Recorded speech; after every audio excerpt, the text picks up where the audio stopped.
Te invitamos a comprometerte mes a mes y apoyar al DFI, Docencia Final Internacional. Tu donación es nuestro salario. Que Dios te bendiga. Queridos amigos, queridos hermanos, vamos a iniciar en esta jornada el último estudio que tiene que ver con Dios el Padre y Dios el Hijo. Esta sería la 10ª transmisión que haríamos respecto a la naturaleza, relación y obra y existencia eterna del Padre y el Hijo. Este sería el 10º video, la 10ª clase. Porque de ahí la 11ª clase o la próxima grabación o transmisión nos vamos a abocar íntegramente a la persona del Espíritu Santo como Dios. El Espíritu Santo es Dios. Pero ese tema lo vamos a dejar para una próxima oportunidad. Hola Beatriz, ¿qué tal? Que tenga buenas noches. Lo que vamos a estudiar hoy día tiene que ver con la adoración divina. La adoración divina. Vimos en una clase anterior respecto a las obras divinas, que todo lo que el Padre ha hecho, también el Hijo lo ha hecho. Y vamos a ver ahora que la adoración divina no solamente es a Dios el Padre, sino que también es a Dios el Hijo. También la adoración es a Dios el Hijo. Si Jesús es Dios, entonces no puede ser un error adorarlo. Las Escrituras enseñan no solo que es posible adorar a Cristo, sino que se debe adorar a Cristo.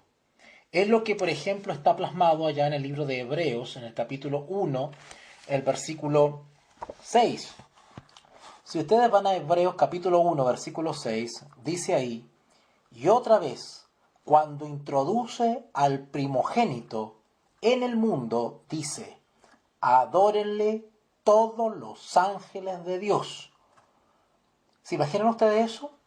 Todas las huestes celestiales adorando a Jesús nuestro Señor, a Jesucristo, Jesús el Cristo, el ungido, el Mesías, el Hijo del Dios vivo.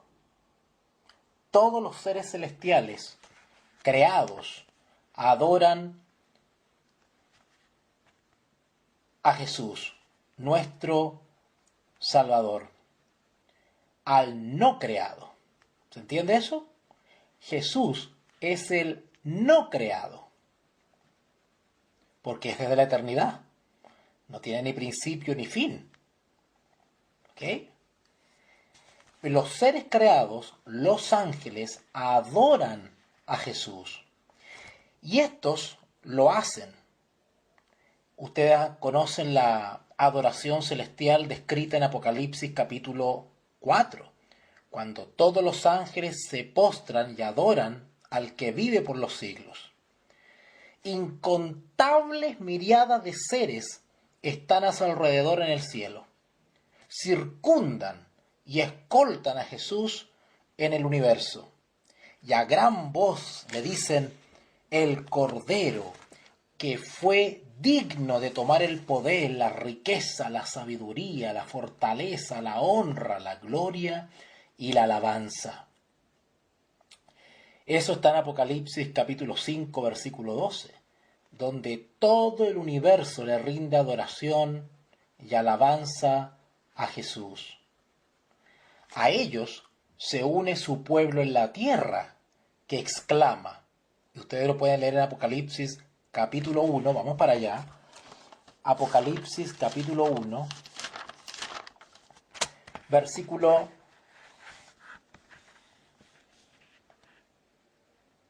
5 y 6.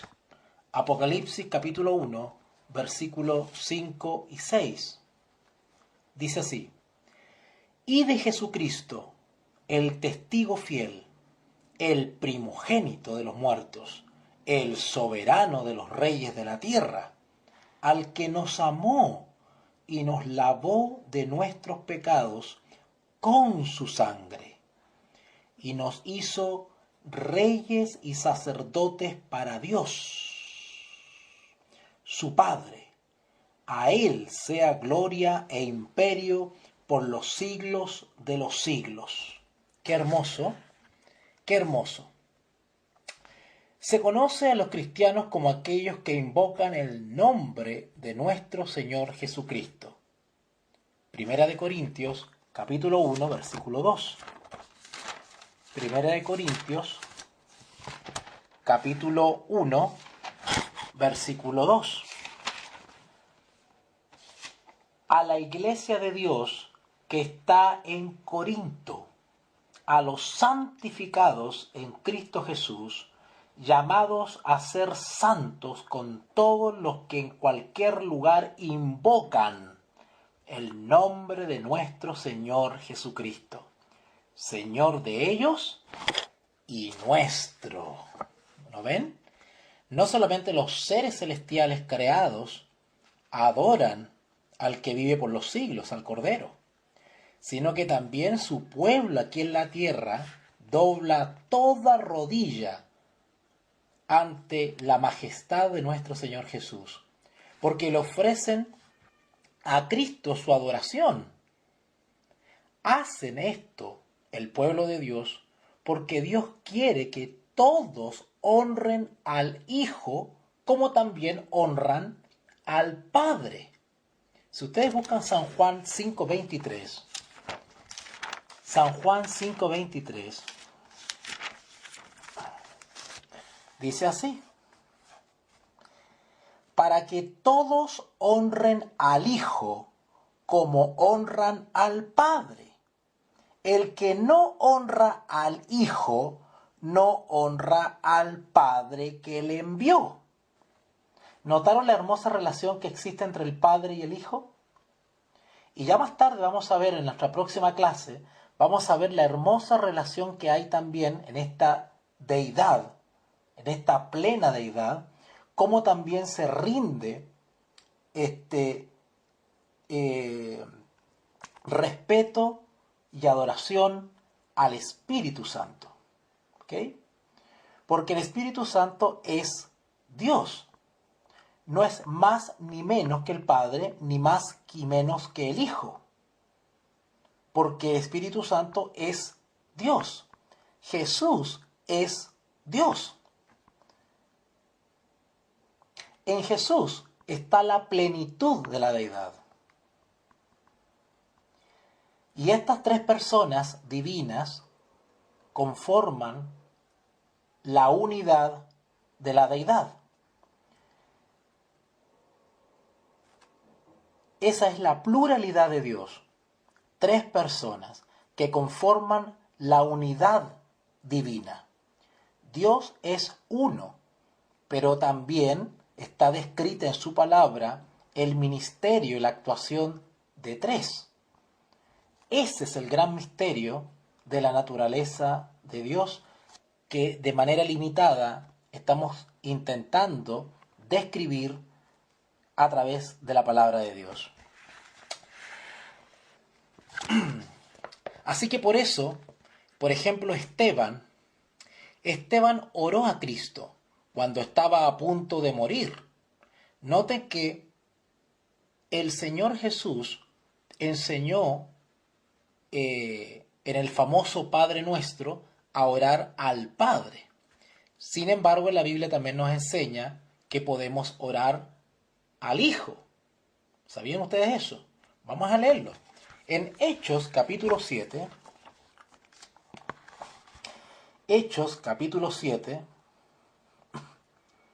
versículo 59 y 60.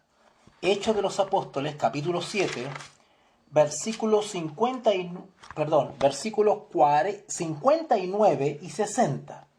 Hechos capítulo 7, versículos 57, 59 y 60. 59 y 60. Dice así: y apedreaban a Esteban, mientras él invocaba y decía: Señor Jesús, recibe mi espíritu. Y puesto de rodillas, clamó a gran voz: Señor, no les tomes en cuenta este pecado. Y habiendo dicho esto, durmió. Por eso los conversos han de ser bautizados en el nombre del Hijo, así como del Padre y del Espíritu Santo. Hay hermanos que por la falta de discernimiento espiritual, derivado de la ausencia del Espíritu Santo en su vida, al no creer en el ministerio y operación de la persona del Espíritu Santo, carecen de ese entendimiento bíblico para comprender justamente la deidad o Trinidad bíblica. Y nos quieren enredar en áridas disputas y controversias respecto a en qué nombre tenemos que bautizar. ¿Han escuchado ustedes esas polémicas? Bueno, esas absurdas polémicas están destinadas justamente a cuestionar o inculcar en nuestra mente y en nuestro corazón la duda, el escepticismo, la incredulidad, la perturbación, la confusión respecto a nuestro gran Dios todopoderoso y su naturaleza, su deidad. En ya casi 10 clases que llevamos, hemos visto a lo largo de toda la Biblia la presencia maravillosa y hermosa de las tres personas de la Trinidad bíblica. Sin embargo, hay algunos que nos quieren enredar en polémicas y algunos nos dicen: no, hay que bautizar solamente en el nombre del Hijo, en el nombre de Jesús, ¿verdad? ¿Por qué? Porque resulta que no hay tres personas. La fórmula trinitaria, es decir, de nombrar específicamente a las tres personas de la deidad, eso es paganismo, porque está basado en versículos que no pertenecen al original. ¿No han escuchado ustedes esos subterfugios? Son tan básicos, no tienen ninguna fuerza esos argumentos. Porque aunque suprimamos la fórmula trinitaria bautismal de Mateo 24, ¿no es cierto? Ir y predicar el Evangelio y bautizarlos en el nombre del Padre, del Hijo y del Espíritu Santo. Ok, vamos a darle beneficio de la duda a nuestros hermanos confundidos, a nuestros hermanos que se han apartado del cristianismo, a nuestros hermanos herejes. Vuelvo a repetir, le digo hermano porque tengo la esperanza que van a volver al cristianismo, ya que se han alejado con estas malas interpretaciones y concepciones de lo que enseña la palabra de Dios. Bueno, vamos a darle beneficio de la duda y vamos a hacer en cuenta que la fórmula bautismal que está en Mateo 24 pues ha sido añadida, no pertenece al original y hay que sacarla de la Biblia. Ok, saquémosla de la Biblia, ¿vale? Pero hemos visto en estas 10 clases que llevamos el resto de la Biblia, donde está claramente enseñada el ministerio y la presencia de las tres personas, los tres grandes poderes del cielo que conforman la deidad. Así que es infructuoso intentar atacar a las personas de la deidad aludiendo supuestamente a unos versículos que no pertenecen al texto original. ¿Ok? Así que por eso que los conversos, cuando nosotros aceptamos a Jesús como Señor y Salvador, tenemos que ser bautizados en el nombre del Hijo.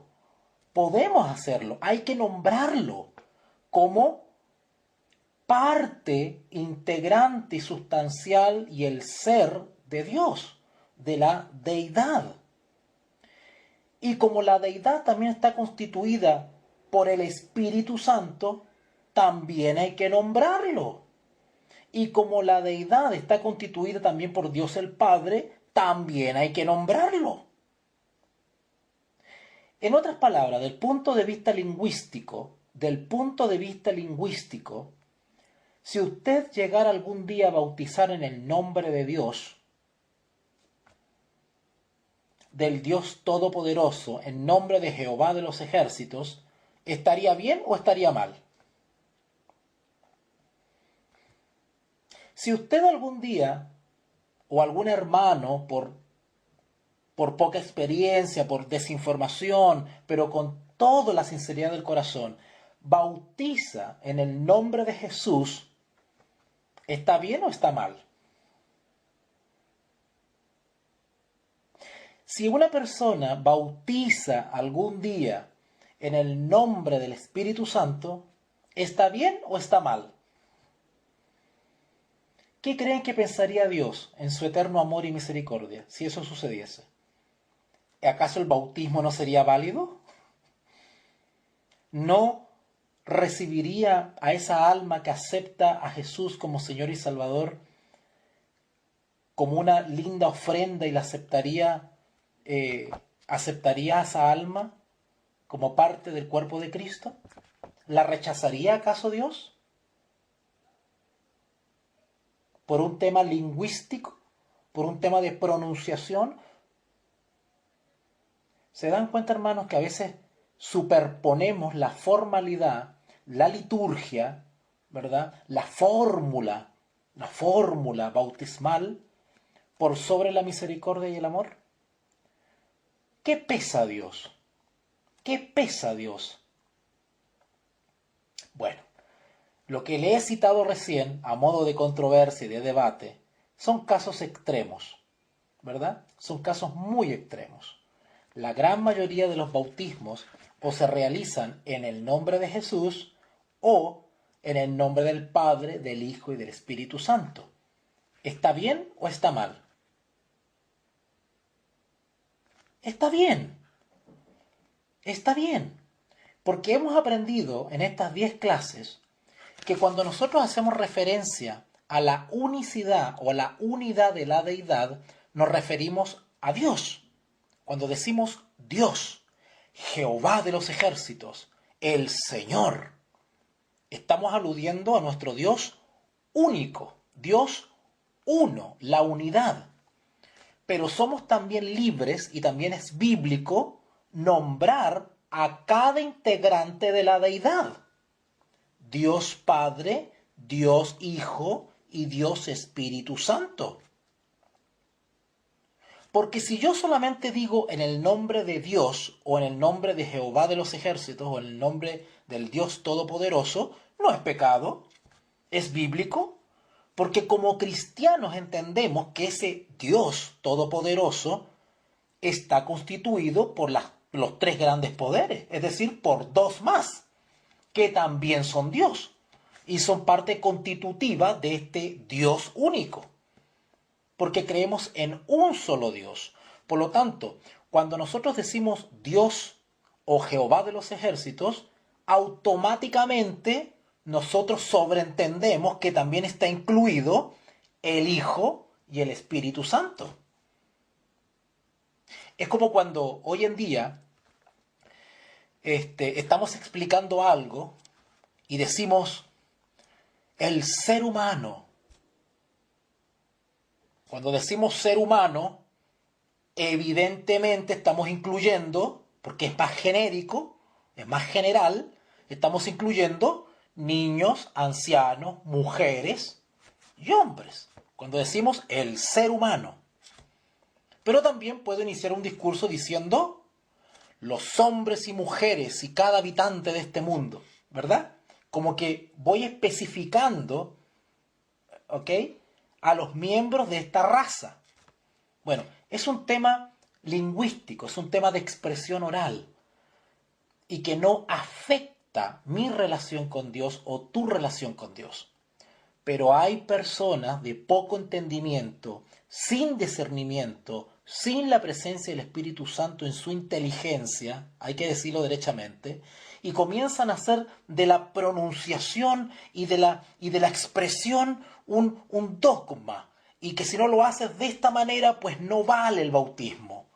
Y comienzan a organizarse sectas y movimientos fanáticos en torno a eso. Ay, no, tú estás mal bautizado porque te bautizaste en el nombre del Padre, del Hijo y del Espíritu Santo. Y eso está malo. Tiene que ser solamente en el nombre de Jesús. Y se hacen unas divisiones por eso. ¿Ok? Ok. La persona que ha sido bautizada en el nombre de Jesús tampoco está malo. ¿Cuál es el problema? Si Jesús es Dios. ¿Y de dónde pertenece, de dónde viene el Espíritu Santo? De Dios. Porque Dios es uno. Así que cuidado con esas controversias insignificantes en las cuales nos quieren envolver. Ahora, usted se preguntará, bueno, ¿y cuál es el objetivo de esas controversias? Pues ¿para qué levantan esas controversias? Muy sencillo.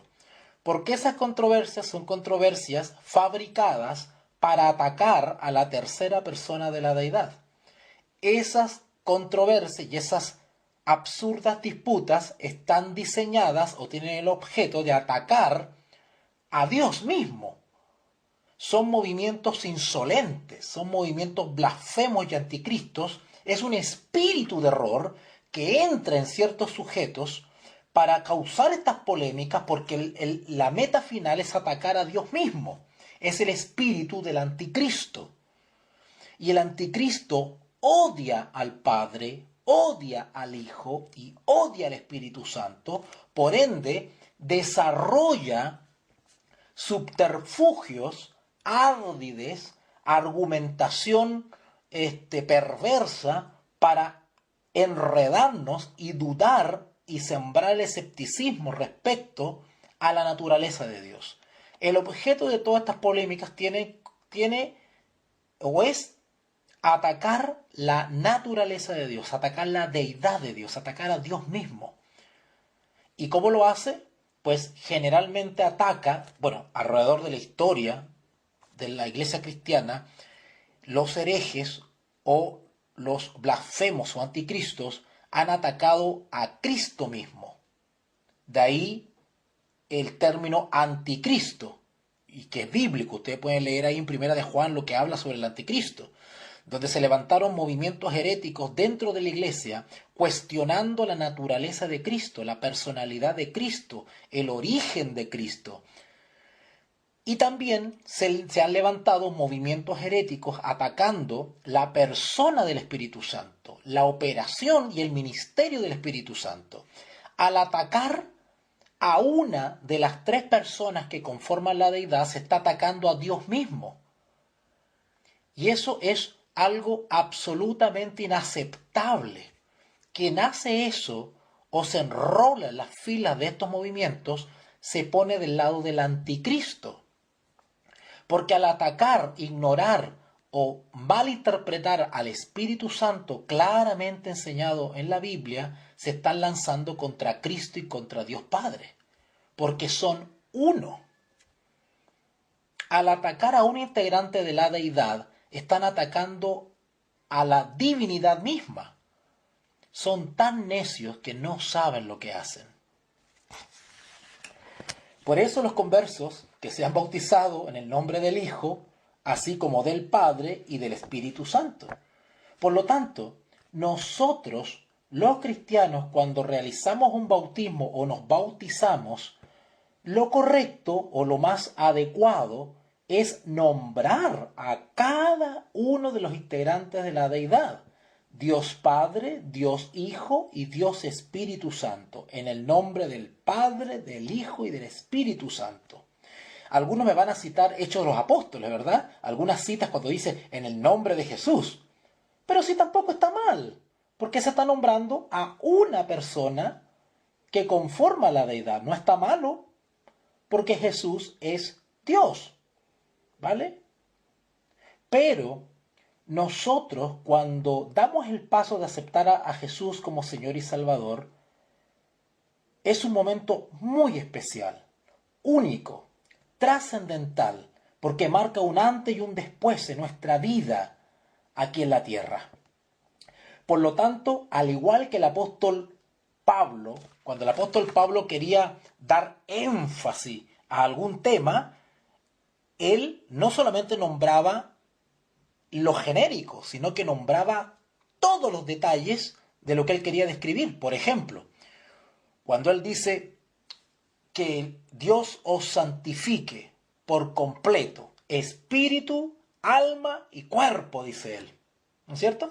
Basta con que él haya dicho, Dios os santifique toda vuestra vida o vuestra alma. Nosotros entendemos que es un ser viviente, el alma viviente, ¿verdad?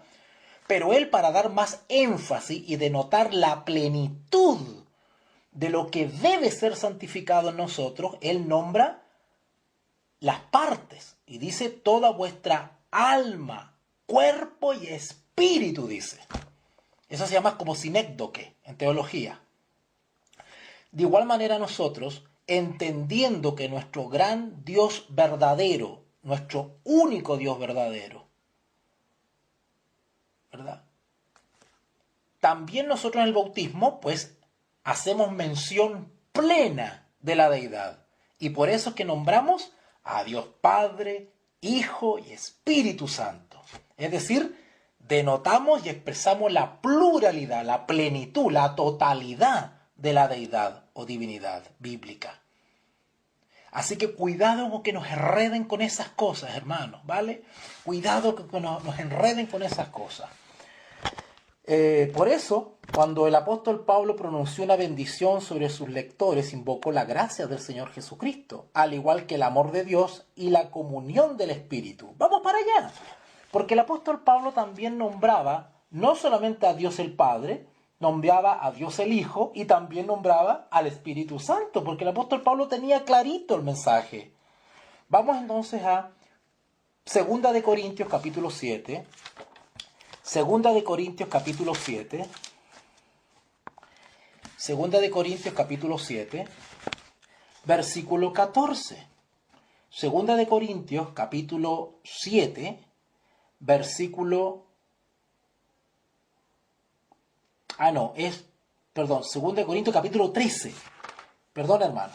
Segunda de Corintios capítulo 13. Segunda de Corintios capítulo 13, versículo 14. Ahí está. Bueno, el apóstol Pablo está terminando ya su carta de segunda de Corintios, a los Corintios, y él se despide en este versículo 14. A ver si lo buscaron ustedes ahí, espero que lo hayan buscado. Estamos en segunda de Corintios, capítulo 13, versículo 14. Bueno, estos son los versículos que parece que nuestros hermanos herejes no ven o no quieren ver.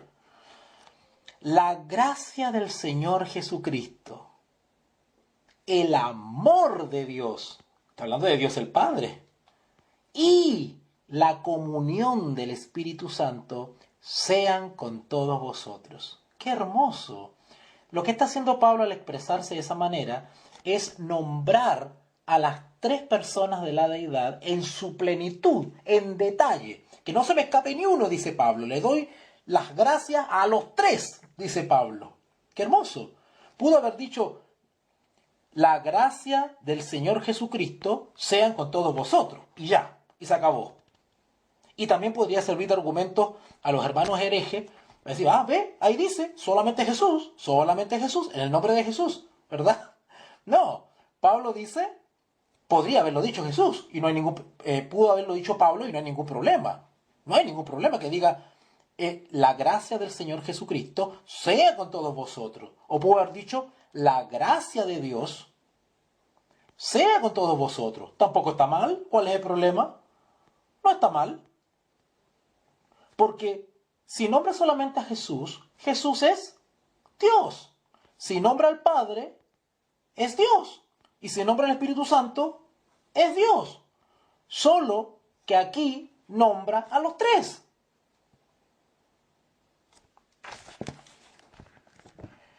El Señor Jesucristo es Dios en el mismo sentido que las otras dos personas. Acá no hay grados de autoridad o de estatus o de poder. No, porque los tres conforman a nuestro Dios único. Nosotros no creemos en tres dioses, creemos en uno. Pero la Biblia nos describe este hermoso misterio de amor. Dios el Padre, Dios el Hijo y Dios el Espíritu Santo. Uno de los incidentes más emotivos en los evangelios se refiere a Tomás el incrédulo. ¿Ustedes se acuerdan de ese incidente con Tomás? Eso es hermoso, eso es materia de estudio, pero profundo. El día que nuestro Señor resucitó de los muertos, se presentó a sí mismo vivo ante sus asustados discípulos, los cuales se encontraban reunidos con las puertas bien cerradas, estaban asustaditos. Pero Tomás estaba ausente y no quería creerlo cuando más tarde le dijeron: «Al Señor hemos visto». Su respuesta fue: «Si no viere en sus manos la señal de los clavos, y metiere mi dedo en el lugar de los clavos, y metiere mi mano en su costado, no creeré». ¿Se acuerdan de eso? Vamos a Juan 20. Vamos para allá. Los que no se acuerdan. Vamos a San Juan, el Evangelio según San Juan, versículo 20. Versículo 25. San Juan, capítulo 20, versículo 25. 25. Dice así. Vamos del 24 en adelante. Juan 20, 24. Pero Tomás, uno de los 12, llamado Dídimo, no estaba con ellos cuando Jesús vino. Le dijeron los otros discípulos: «Al Señor hemos visto». Él les dijo: «Si no viere en sus manos la señal de los clavos, y metiere mi dedo en el lugar de los clavos, y metiere mi mano en su costado, no creeré». 8 días después, estaban otra vez sus discípulos dentro, y con ellos Tomás. Llegó Jesús estando las puertas cerradas, y se puso en medio y le dijo: «Paz a vosotros». Luego le dijo Jesús a Tomás: «Pon aquí tu dedo y mira mis manos, y acerca tu mano y métela en mi costado, y no seas incrédulo, sino creyente». Entonces Tomás respondió y le dijo: «Señor mío y Dios mío». Señor mío y Dios mío. Jesús le dijo: «Porque me has visto, Tomás, creíste. Bienaventurados los que no me vieron y creyeron». Algo así le está sucediendo a muchos ex cristianos que ya no creen en la persona del Espíritu Santo. Le está sucediendo el famoso, como yo le llamo, el síndrome de Nicodemo. No conocen al Espíritu, no lo perciben, no lo disciernen, por lo tanto no lo pueden experimentar, porque no creen por la fe en el compañerismo de esta persona invisible, llamada Espíritu Santo, que gime, que oye, que habla, que acompaña, que guía, que susurra, que convence, que guía. El Espíritu Santo para el cristiano es como sus ojos. Son los ojos espirituales. Pero hay personas que no creen y atacan la persona del Espíritu Santo, y por eso están en tinieblas y seguirán en tinieblas, porque no pueden experimentar la influencia de esta persona divina, porque no creen en ella. Y como no creen en ella, cometen el pecado imperdonable, o se acercan a cometer el pecado imperdonable, porque mientras más insistes en dudar, atacar, ignorar, menospreciar, calumniar, difamar y rechazar al Espíritu Santo, éste termina por alejarse de ti. Y ya tu mente no está bajo la dirección del Espíritu de Dios, sino ahora está bajo la influencia de otro espíritu, un espíritu inmundo. Y ese espíritu inmundo, por más que te digas cristiano y del tercer ángel, y por más que te esfuerces en estudiar la Biblia, no la vas a comprender. La vas a comprender torcidamente. Y vas a ir de mal en peor.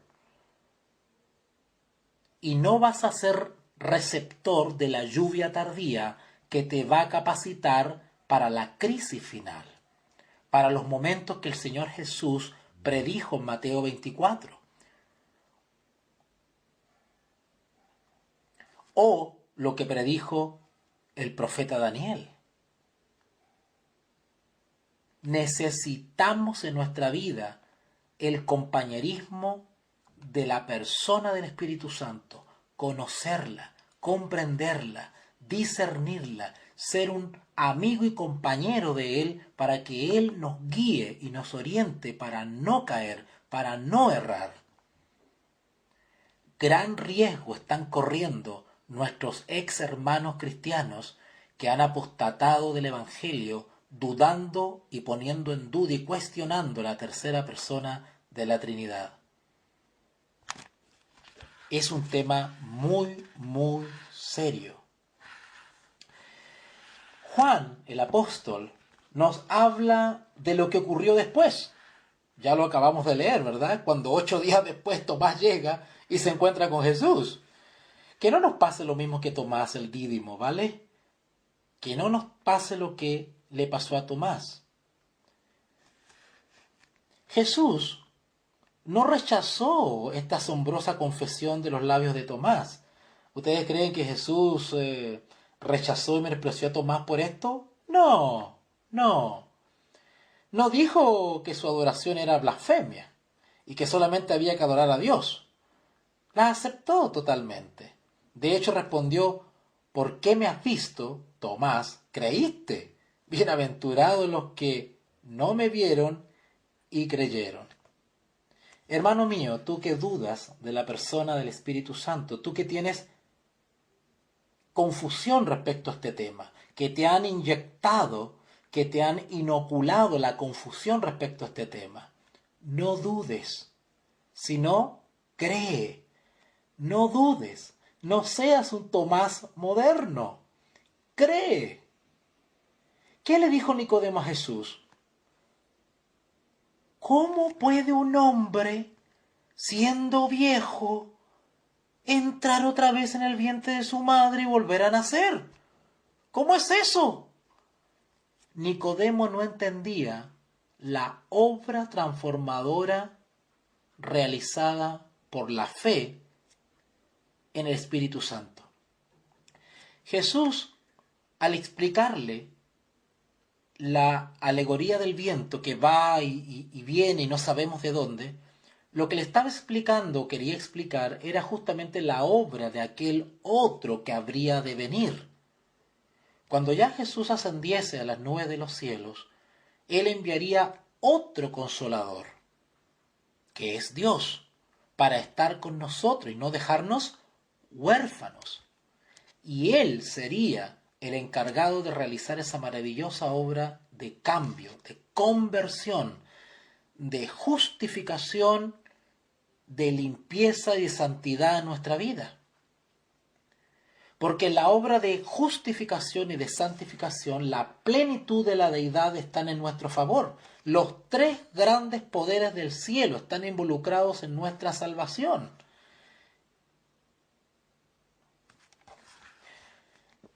Jesús dejó bien claro que creer en su deidad es ser creyente. Si ustedes van a Hechos capítulo 16, Hechos capítulo 16 dice así. Hechos capítulo 16, versículo 31. Hechos 16, 31. Dice: ellos dijeron: cree en el Señor Jesucristo y serás salvo tú y tu casa. ¿Notaron? ¿Notaron? Lo conocen como nuestro gran Dios y Salvador Jesucristo. No solamente en la Biblia se enseña que Jesús es Dios, sino que también es nuestro Salvador y también nuestro gran Dios. Tito 2:13. Tito 2:13. Vamos para allá. Vamos a buscar Tito 2, capítulo 2, versículo 13. Dice así: aguardando la esperanza bienaventurada y la manifestación gloriosa de nuestro gran Dios y Salvador Jesucristo. ¿Cómo se le dice a Jesús? Dios. Y no solamente eso, gran Dios y Salvador. Yo quiero analizar un poquito este versículo porque quiero ser majadero, insistente en esto, porque quiero que los oyentes comiencen a discernir cuando lean la Biblia, cuando el texto está hablando de la unidad de Dios, su unicidad, Dios es uno, en términos genéricos, general, y cuando está hablando de su pluralidad, o cuando está hablando de más de una persona, que también es Dios. Versículo 3 otra vez, Tito 2:13. Aguardando la esperanza bienaventurada y la manifestación gloriosa de nuestro gran Dios. Si el texto llegara hasta ahí solamente, gran Dios, bueno, todo cristiano debería entender por gran Dios nuestro único Dios verdadero, ¿verdad? Y entendemos que este gran único Dios verdadero es parte de su naturaleza, también la presencia de ¿quién? De Dios el Hijo y Dios el Espíritu Santo. No hay para qué nombrar los otros dos. Si basta el texto que diga nuestro gran Dios, nosotros ya entendemos que ese nuestro Dios verdadero también está la presencia del el Hijo y el Espíritu Santo. Lo sabemos, no hay necesidad que el texto lo nombre. Pero cuando el texto nombra a otra persona de la deidad, automáticamente tenemos que entender, el texto nos está mostrando la pluralidad de Dios. ¿Ok? Aguardando la esperanza bienaventurada y la manifestación gloriosa de nuestro gran Dios y Salvador. ¿Notaron? Notaron que automáticamente nombra al gran Dios, a nuestro gran Dios, pero esta vez, cuando dice y,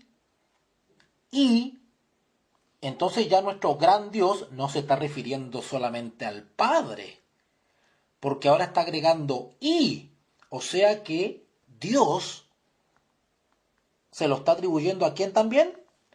A Jesucristo. Y no solamente dice Jesucristo solito, sino que dice Salvador.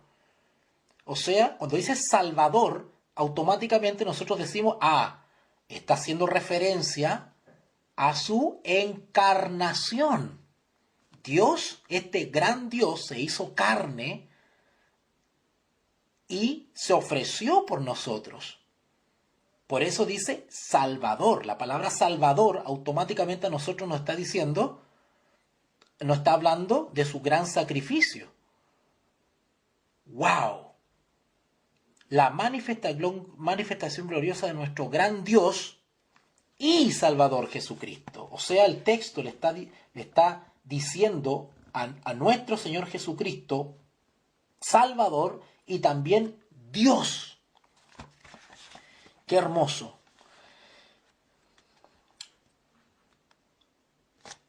Si van a Juan capítulo 14, San Juan capítulo 14, San Juan capítulo 14, en el versículo 28. San Juan capítulo 14, versículo 28. Dice así: habéis oído que yo os he dicho, está hablando Jesús acá, habéis oído que yo os he dicho, voy y vengo a vosotros. Si me amarais, os habríais regocijado, porque he dicho que voy al Padre, porque el Padre mayor es que yo.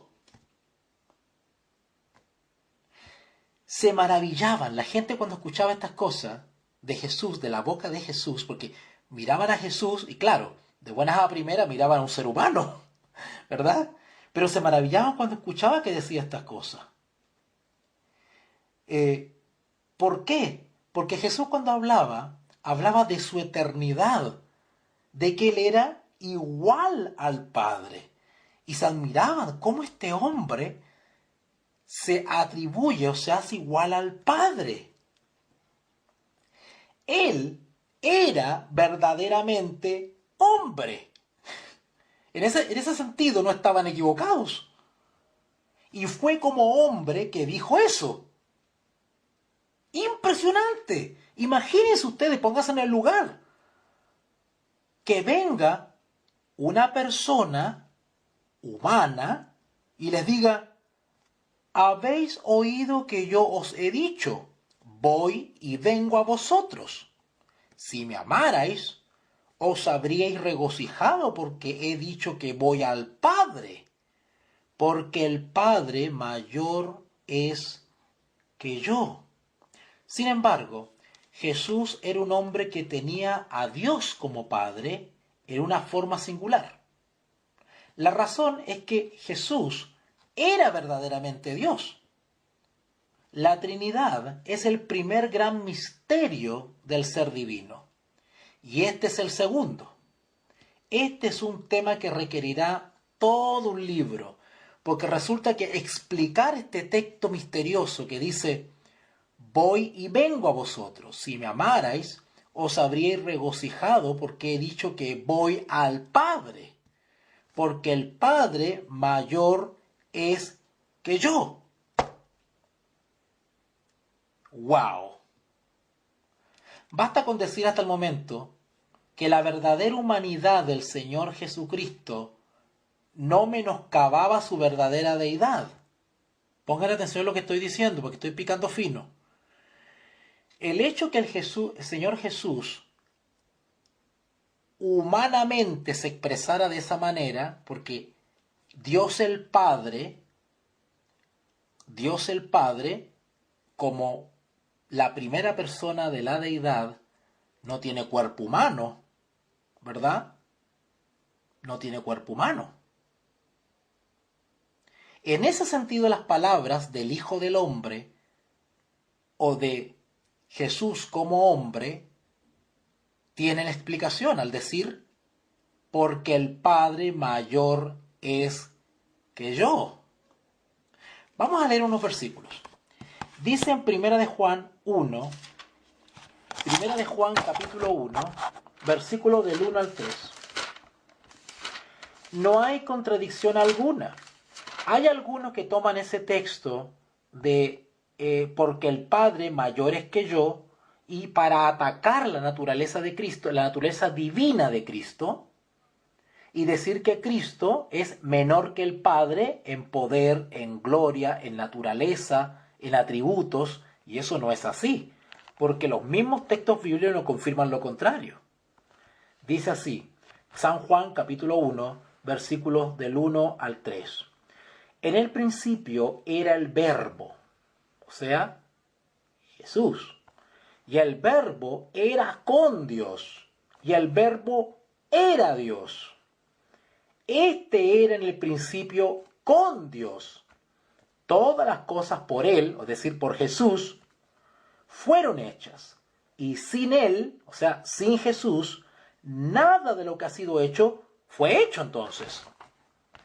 Si ustedes van a Filipenses capítulo 2, versículo 6, Filipenses capítulo 2, Filipenses capítulo 2, versículo 6 y 7. Filipenses capítulo 2, versículos 6 y 7. Dice así. Como me es justo sentir esto de vosotros, por cuanto os tengo en el corazón, dice Pablo, y en mis prisiones, y en la defensa, había dicho 6 y 7. 6 y 7. Filipenses capítulo 2, Filipenses capítulo 2, versículos 6 y 7. Ahí está, ya. Filipenses capítulo 2, versículos 6 y 7. Dice así. El cual, hablando Pablo de Jesús, siendo en forma de Dios, ¿vale? Forma, morfé, forma de Dios, no estimó el ser igual a Dios como a cosa que aferrarse. ¿Están notando eso? Jesús era Dios. Sin embargo, cierto aspecto de su gloria se veló voluntariamente para hacerse hombre. ¿Vale? Adoptó nuestra misma naturaleza caída. ¿Ok? Pero, ¿cuál es la diferencia? Sin pecado. Se mantuvo siempre obediente. A diferencia de nosotros, que comimos del árbol prohibido y caímos. Jesús no probó de ese árbol caído. Simbolizado por la tentación, la triple tentación de Satanás en el desierto, que es un equivalente del fruto del árbol del bien y del mal, perdón, ¿vale? Él no cedió, se mantuvo leal, obediente, no como nosotros, ¿ok? Pero él asumió nuestra naturaleza, nuestra carne, para demostrarnos que es posible mantenerse leal, que es posible revertir la consecuencia que provocó la desobediencia de Adán y de Eva.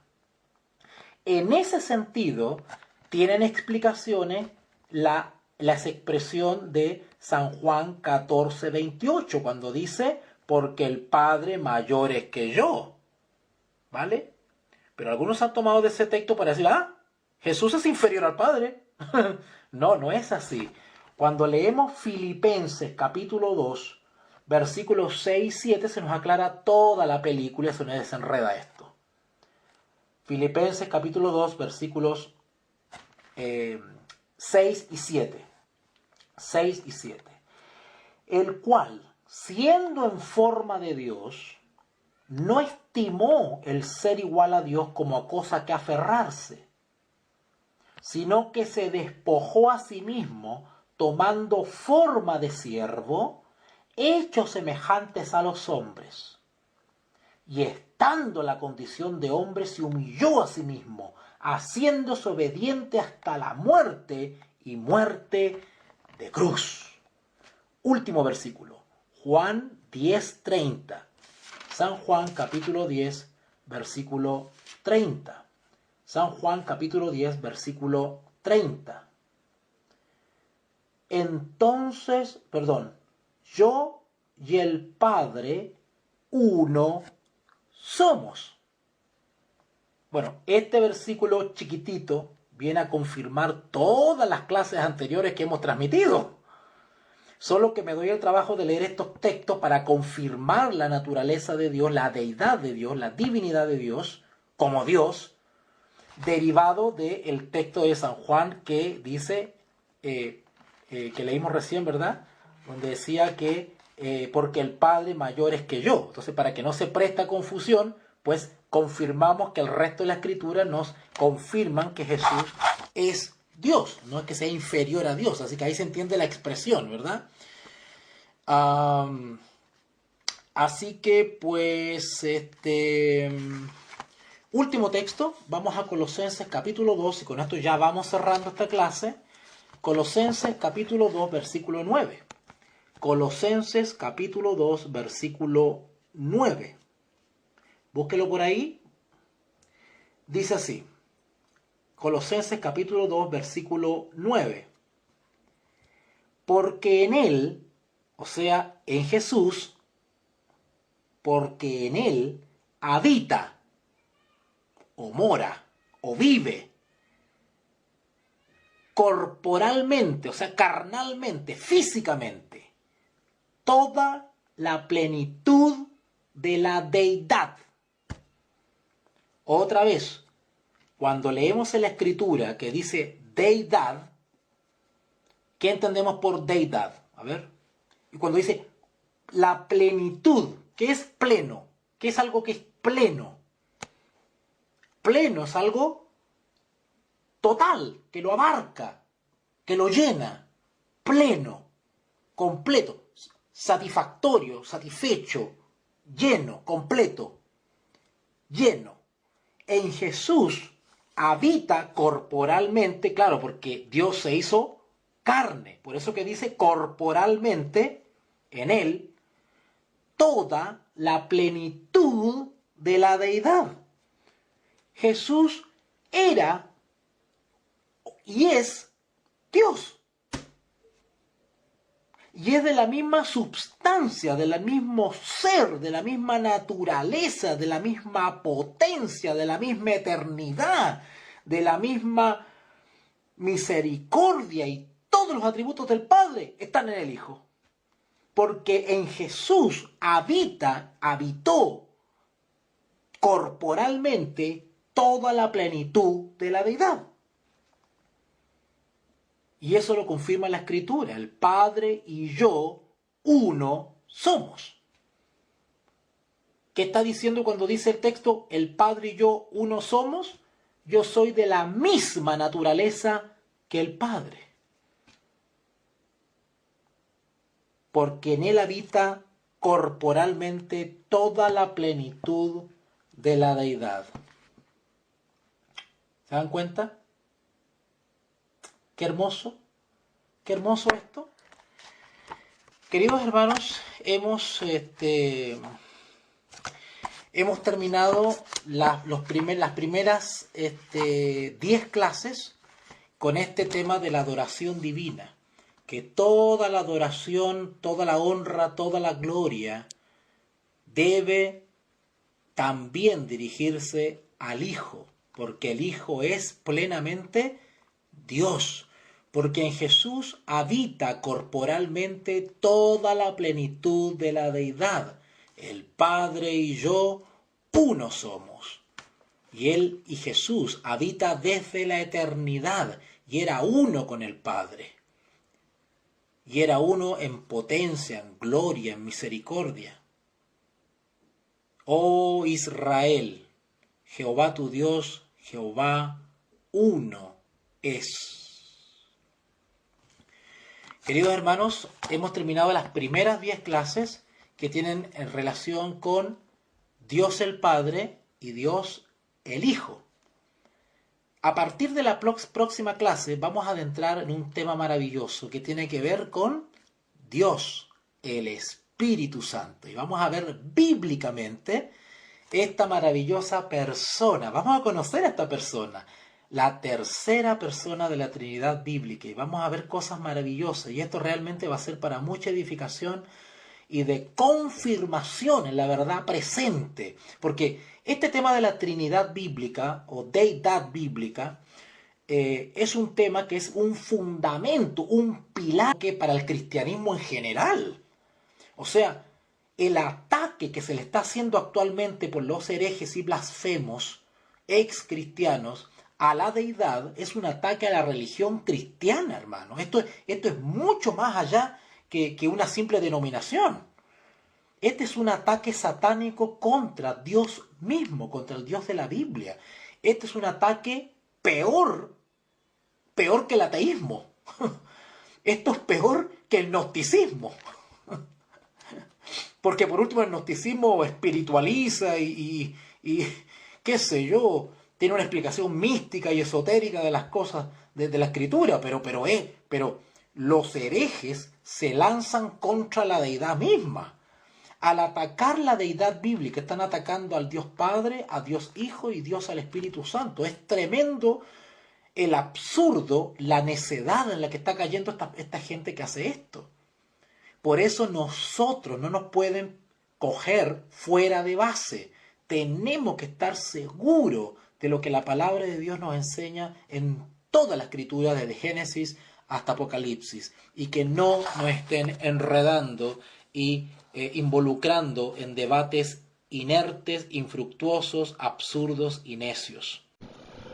Te invitamos a comprometerte mes a mes y apoyar al DFI, Docente docencia final internacional. Tu donación es nuestro salario. Que Dios te bendiga.